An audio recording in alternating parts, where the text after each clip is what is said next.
ದೇಶದ 7 ಕೋಟಿ ಉದ್ಯೋಗಿಗಳಿಗೆ ಮತ್ತು ಇಪಿಎಫ್ ಚಂದಾದಾರರಿಗೆ ಕೇಂದ್ರ ಸರ್ಕಾರ ಗುಡ್ ನ್ಯೂಸ್ ಕೊಟ್ಟಿದೆ.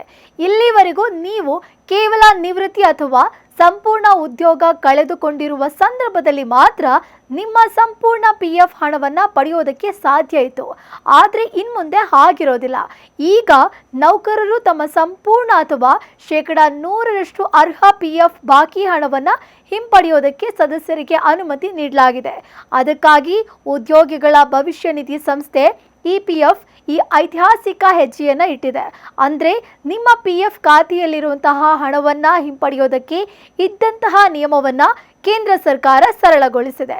ಇನ್ಮುಂದೆ ಪಿಎಫ್ ಸದಸ್ಯರಿಗೆ 100% ಹಣವನ್ನು ಪಡೆಯೋದಕ್ಕೆ ಅವಕಾಶ ಸಿಕ್ಕಿದೆ.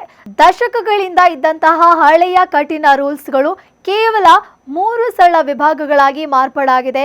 ಅದು ಹೇಗಿದೆ ಅನ್ನೋದನ್ನ ನೋಡ್ತಾ ಹೋದ್ರೆ, ಮೊದಲನೆಯದಾಗಿ ಅಗತ್ಯ ಅವಶ್ಯಕತೆಗಳು ಅಂದರೆ ಅನಾರೋಗ್ಯದ ಟೈಮ್, ವೈದ್ಯಕೀಯ ತುರ್ತುಸ್ಥಿತಿ, ಮಕ್ಕಳ ಉನ್ನತ ಶಿಕ್ಷಣ ಮತ್ತು ಮದುವೆಯಂತಹ ನಿರ್ದಿಷ್ಟ ಅಗತ್ಯತೆಗಳಿಗೆ.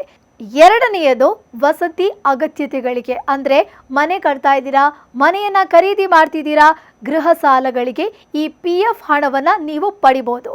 ಮೂರನೆಯದು ವಿಶೇಷ ಸಂದರ್ಭ, ಅಂದರೆ ಉದ್ಯೋಗ ಕಳೆದುಕೊಂಡಾಗ ಅಥವಾ ಆರ್ಥಿಕ ಸಂಕಷ್ಟಕ್ಕೆ ಸಿಲುಕಿಕೊಂಡಾಗ ಹಣ ವಾಪಸ್ ಪಡಿಬಹುದಾಗಿದೆ.